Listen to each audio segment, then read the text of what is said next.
Hi friends and నమస్తే. Last class మనం JEE mains application ఎలా ఫిల్ చేయాలో చూసాం. ఈ క్లాస్‌లో మనం కొన్ని పాయింట్స్ గురించి చూద్దాం. మెయిన్‌గా ప్రాబ్లమ్స్ ఫేస్ చేసే పాయింట్స్ ఏంటంటే ఇవే.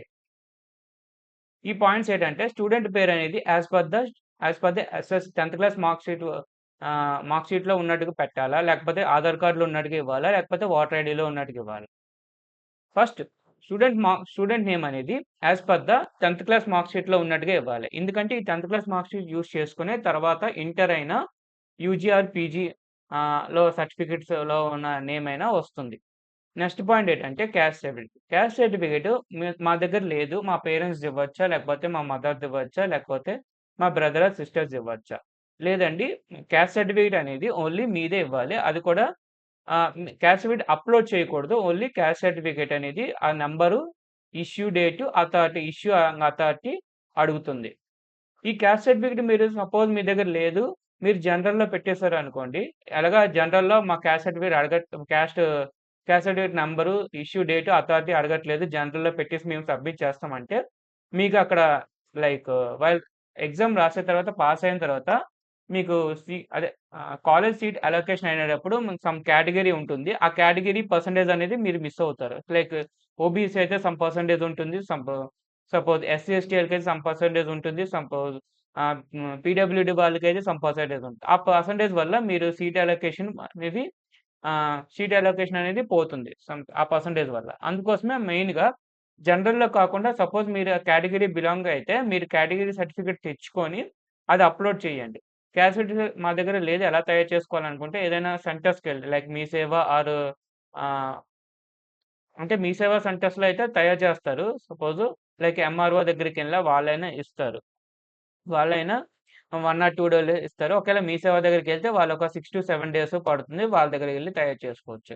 లైక్ ఇంకోటి థర్డ్ పాయింట్ ఏంటంటే 10థ్ క్లాస్ మార్క్ షీట్ అనేది ఒరిజినల్ పెట్టాలా?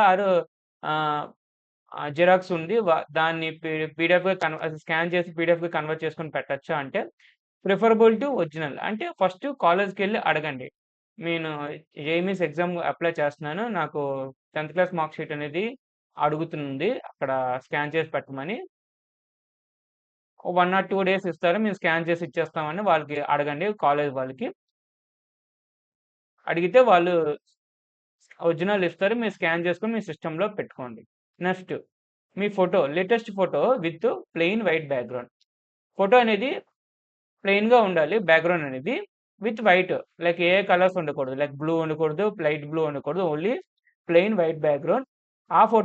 ఆ సేమ్ ఫోటోనే మీరు ఒక 8-16 కాపీస్ తీసుకోండి. ప్రిఫరబుల్ టు 8-16 కాపీస్ ఆ ఫోటోని ఫర్ ద డిక్లరేషన్. అంటే ఫ్యూచర్ యూజ్ కోసం మన ఫ్యూచర్‌లో సేమ్ ఫోటో అడిగితే ఒకేళ మీరు ఆ సేమ్ ఫోటోనే వాళ్ళకిస్తే వాళ్ళు లైక్ అడ్మిట్ కార్డ్ అంటే హాల్ టికెట్‌లో అయినా సపోజ్ వీటిల్లో అడిగే ఛాన్స్ ఉంటుంది ఆ ఫోటో సేమ్. మళ్ళీ ఒకసారి రిపీట్ చేస్తాను పాయింట్స్ ఏంటంటే, ఫస్ట్ మీ నేమ్ అనేది యాస్ పర్ ద 10థ్ క్లాస్‌లో ఉన్నట్టుగా పెట్టాలి. 10థ్ క్లాస్ ఆర్ ఎస్ఎస్‌సి మార్క్ షీట్‌లో ఉన్నట్టుగా పెట్టాలి. నెక్స్ట్ క్యాస్ట్ సర్టిఫికేట్ అనేది మీరు ఒకవేళ ఓబీసీకైనా, ఎస్సీ, ఎస్టీలకైనా, పీడబ్ల్యూడీకైనా, ఈడబ్ల్యూఎస్‌కైనా ఎలిజిబుల్ అయితే మీరు క్యాస్ట్ సర్టిఫికేట్ తయారు చేసుకొని దాని యొక్క డీటెయిల్స్ మీరు ఫిల్ చేయండి మస్ట్ అండ్ షుడ్‌గా. ఒకవేళ మీరు ఏది కాకపోతే జనరల్‌లో పెట్టేయండి. ఒకవేళ మీరు వేటికైనా బిలాంగ్ అయితే మీరు ఏ క్యాస్ట్‌కైనా బిలాంగ్ అయితే మీరు సపోర్ట్ చేస్తే ఆ కేటగిరీ సర్టిఫికేట్ తెచ్చుకొని మీరు క్యాస్ట్ సర్టిఫికేట్ నంబర్‌ని లైక్ ఇష్యూ డేట్‌ని, అథారిటీని ఆహ్, అథ అదే ఇష్యూయింగ్ అథారిటీని ఇస్తే మంచిది. ఎందుకంటే మీకు పర్సెంటేజ్ వైస్‌గా మీ కేటగరీ తగ్గట్టుగా పర్సెంటేజ్ తగ్గట్టుగా మీకు సీట్ అలొకేషన్ అయ్యే ఛాన్స్ ఉంటుంది.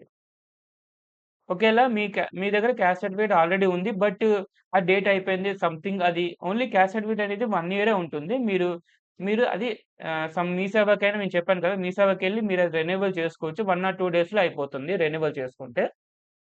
నెక్స్ట్ పాయింట్ ఏంటంటే 10థ్ క్లాస్. 10థ్ క్లాస్ మార్క్ షీట్ అనేది ఒరిజినల్ స్కాన్ చేసి పెట్టుకుంటే అది ఇంకా మంచిది. ఒకేళ కాలేజీ వాళ్ళు ఇవ్వకపోతే అప్పుడు మీరు అట్ ద లాస్ట్, అంటే ద వరస్ట్ కేస్‌లో మీరు జిరాక్స్ నీట్‌గా ఉన్న జిరాక్స్‌ని మీరు స్కాన్ చేసి పెట్టుకుంటే అది సపోర్ట్ చేస్తుంది. మెయిన్ అనేది మొత్తం అనేది కనిపించాలి డీటెయిల్‌గా. మీ 10th క్లాస్ మార్క్ షీట్‌లో ఉన్నది. డేట్ ఆఫ్ బర్త్ అయినా, లేకపోతే హాల్ టికెట్ అయినా, సంథింగ్ మీ పేరైనా అత అవన్నీది డీటెయిల్‌గా కనిపించాలి. మీరు పెట్టే మార్క్ షీట్‌లో. జిరాక్స్‌లో అయినా, సపోజు ఒరిజినల్‌లో అయినా. నెక్స్ట్, నెక్స్ట్ ఏంటంటే లేటెస్ట్ ఫోటో. ఒక లేటెస్ట్ ఫోటో తీసుకోండి with white background. With plain white background. బ్యాక్‌గ్రౌండ్‌లో సంథింగ్ యాడ్ చేస్తామండి అంటే అవ్వదు. Only with plain white background. ఆ ఆ ఫోటోనే మీరు ఒక 8-16 కాపీస్ తీసుకోండి for the future use. Like admit కార్డ్‌లైనా లేకపోతే ఆహ్, హాల్ టికెట్‌లైనా అడిగే ఛాన్స్ ఉంటుంది. That's all friends. ఈ థింగ్స్ మీరు జాగ్రత్తగా గుర్తుపెట్టుకోండి. అండ్ వైల్ ఫిల్ చేసేటప్పుడు మీరు ఈ ఈ డాక్యుమెంట్స్‌ని మీరు పెట్టుకొని ఈ ఎస్ఎస్‌సి 10th క్లాస్ మార్క్ షీట్‌లో ఎలాగుందో అలా ఫిల్ చేస్తే మీకు ఉంటుంది. నెక్స్ట్ కేటగరీ సర్టిఫికేట్ అయినా అదే క్యాస్ట్ సర్టిఫికేట్ అయినా మీరు జ నీట్‌గా పెట్టుకొని క్యాస్ట్ సర్టిఫికేట్ నంబర్‌ని, ఇష్యూ డేట్‌ని, ఈ ఇష్యూయింగ్ అథారిటీని టైప్ చేసి నెక్స్ట్ పీడీఎఫ్‌ని నీట్‌గా స్కాన్ చేసి అప్‌లోడ్ చేయండి. అదే 10th క్లాస్ మార్క్ షీట్‌ని పీడీఎఫ్‌గా స్కాన్ చేసి అప్‌లోడ్ చేయండి. చాలామందేంటంటే పీడీఎఫ్‌కి బదులు పీఎన్‌జీ చేస్తారు. PNG or JPG. మీరు పీడీఎఫ్‌గా కన్వర్ట్ చేసుకోండి. సమ్ ఆన్‌లైన్ టూల్స్ ఉంటే ఆ టూల్స్ యూజ్ చేసుకొని PNG to PDF or JPG to PDF convert చేసుకోండి. Next photo. ఫోటో కూడా వైట్ బ్యాక్‌గ్రౌండు చాలామంది తీయరు. లేకపోతే బ్లూ బ్యాక్‌గ్రౌండ్ అయినా ఆహ్, సంథింగ్ ఆహ్ చ ఆహ్, డార్క్ బ్లూ బ్యాక్‌గ్రౌండ్ అయినా, లేకపోతే లైట్ బ్లూ బ్యాక్‌గ్రౌండ్ అయినా తీసేస్తారు. మీరు అడగండి వాళ్ళకి. అడిగితే ఓన్లీ మాకు ప్లెయిన్ వైట్ బ్యాక్‌గ్రౌండే కావాలి. అందులోనే మాకు ఫోటోస్ తీసివ్వండి అని అడగండి. లేకపోతే వాళ్ళు ఎడిట్ అయినా చేస్తారు. వాళ్ళకడిగితే వాళ్ళు చేసిస్తారు. ఆ ఫోటోని 8-16 కాపీస్ అండ్ మీరు స్కాన్ కూడా చేసుకొని ఉంచుకోండి. అంటే ఆ ఫోటోని స్కాన్ చేసుకొని ఉంచుకోండి. 8-16 కాపీస్ కూడా తీసుకోండి. ఈ వీడియో నచ్చుంటే లైక్ చేయండి అండ్ సబ్స్క్రైబ్ చేసుకోండి.